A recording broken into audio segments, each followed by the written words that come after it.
বাংলাদেশের 18 কোটি মানুষের প্রাণের একটি দাবি আজকে আংশিক বাস্তবায়ন করে দিয়েছেন, আলহামদুলিল্লাহ।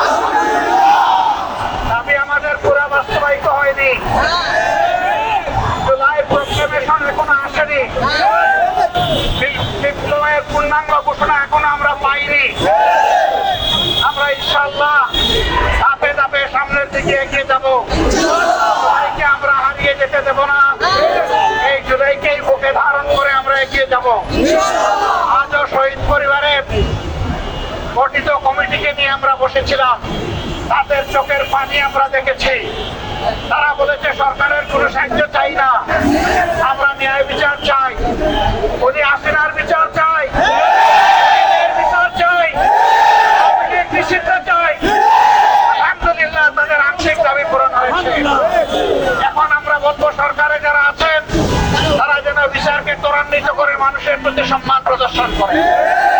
যারা সরকারে আছেন আমরা জানি, আমরা এই সবাই মিলে তাদেরকে বসিয়েছি, যেহেতু জনতার আকাঙ্ক্ষা বাস্তবায়নের এই সরকার, কাজেই কোনো চোখ রাঙানির উপেক্ষা না করে তাদেরকে জনদাবির প্রতি সম্মান দেখিয়ে সবগুলো ন্যায্য দাবি পূরণ করতে হবে, খুনিদের বিচার করতে হবে।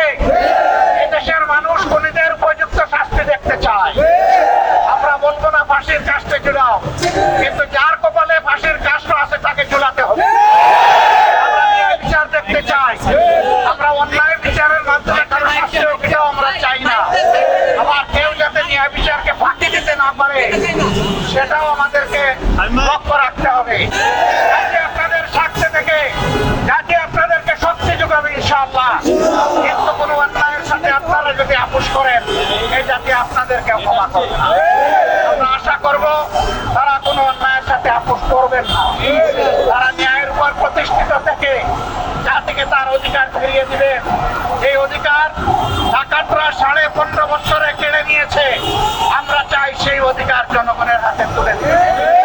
তবে যেন তেন ভাবে কেউ যদি ধামাচাপা দিয়ে খুব কৌশলের আশ্রয় নিয়ে কিছু করতে চান, এই বিপ্লবী জনগণ মানবে না। আজকে 2 দিনের ধারাবাহিক কর্মসূচি তার প্রমাণ।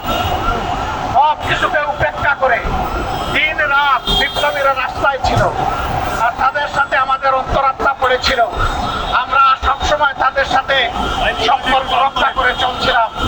আমরা পরিষ্কার বলে চাই, বাল বৃদ্ধ বনিতা শিশু মা বোনেরা সহ সবাই যেমন রাস্তায় নেমে এসেছিল, আগামী দিনে যেন আর এমন পরিস্থিতি তৈরি না হয় যে আবার আমাদেরকে রাস্তায় নামতে হবে। রাস্তায় নামার আগে এই দাবিগুলো আমাদেরকে পূরণ করে দিয়ে দিবেন আপনারা। আমরা সেই দিনের অপেক্ষায় থাকলাম। আজকে অধিকার বাস্তবায়নের হয় না, আওয়ামী লীগকে নিষিদ্ধ করা এই দাবিতে যে বীর সন্তানেরা ঢাকা সহ সারা বাংলাদেশে আন্দোলনে ঝাঁপিয়ে পড়েছিলেন, আমি আরেকবার সেই বীরদেরকে বিপ্লবী অভিনন্দন জানাতে। জাতি